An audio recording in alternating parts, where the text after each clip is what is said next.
So then, like, Jen was, like, told Jeremy that, like, she was going to go to the party, but then, like, Matt told Jeremy that she was, like, totally there the whole time, and, like, I just, like, was like, oh, because, like, they're supposed to be together, but then, like, Steven was, like,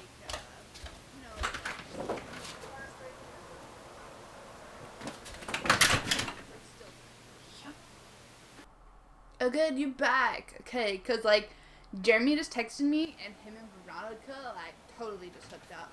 But then, like, Steven was so pissed, because, like, he's had a crush on her since, like, they were, like, 6, you know? Like, welcome to Kraken Casuals, where I take big budget games, look at them from all sorts of directions, and then throw them aside, and suggest to you something smaller and easier to play. The subject of today's video is going to be some notoriously hard games. We'll start off with Mega Man 2. The premise of this game is pretty simple. You fight a certain amount of bosses, and you can fight them in any order you want. Though fighting some before makes it easier to defeat others later. You don't level up, but you do collect a suit from each fallen enemy. Each suit has different abilities, which allow for a lot of variety in your playstyle. Once you defeat them, you go on to fight Dr. Wily. And then you proceed to blow up everything he has ever built. Though the setup is simple, the game is not. It's fucking hard. For no other reason than the fact that it is relentless. Enemies constantly spawn, and if you die at any point, you go back to the very beginning. I'm going to be honest with you, I didn't complete this game myself. I tried. Oh, I tried, but I couldn't make it past the first section of the first level. Watching James play this game makes it look so effortless, but I think it's all because he didn't go outside enough as a kid.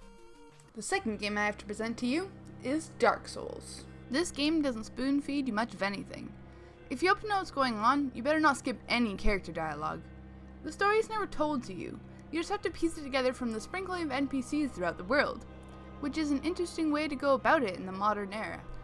You play through this game as an undead who has set out on a pilgrimage to the land of the lords in order to try and end the curse of the undead.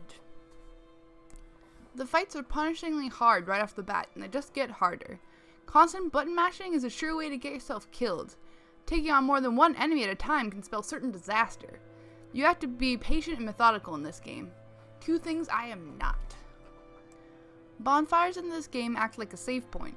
You go there to rest and to level up, but every time you do so, the monsters in the area respawn, so use them wisely. I like to imagine that in a dark tavern somewhere across the universe, our two protagonists locked eyes. A wild night of passion followed, and 9 months later, our third game was born. I present to you, Shovel Knight. With its 8-bit stylized graphics and medieval setting, it definitely looks like the illegitimate baby of a video game office party gone wrong. This game takes place in a world with no more heroes. Evil has taken over. You play through this game as Shovel Knight, an old school fighter who's come out of retirement to take back the land. Throughout all the brutalizing levels, there's a little bit of backstory that delves deeper into the character of Shovel Knight. He has lost someone very dear to him, and their disappearance haunts his dreams. I would like to warn you that just because I suggest this as a more casual option, by no means am I saying it's easy. You will die. A lot. If you aren't the greatest at video games, like myself, I wouldn't get too attached to money. Every time you die, you lose some. You have the chance to get it back, but if you die again before you reach it, or you die in a stupid spot, it is gone forever. Though this game is still extremely difficult, it is a little tamer than Dark Souls and Mega Man 2.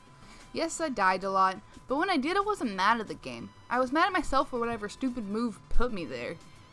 The levels are hard but not punishing. Unless you accidentally destroy a checkpoint.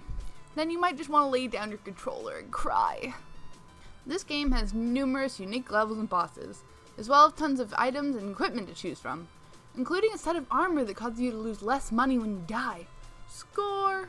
All in all, Shovel Knight is my suggestion for the casual gamers out there. It'll be tough, but if I can beat it, then so can you.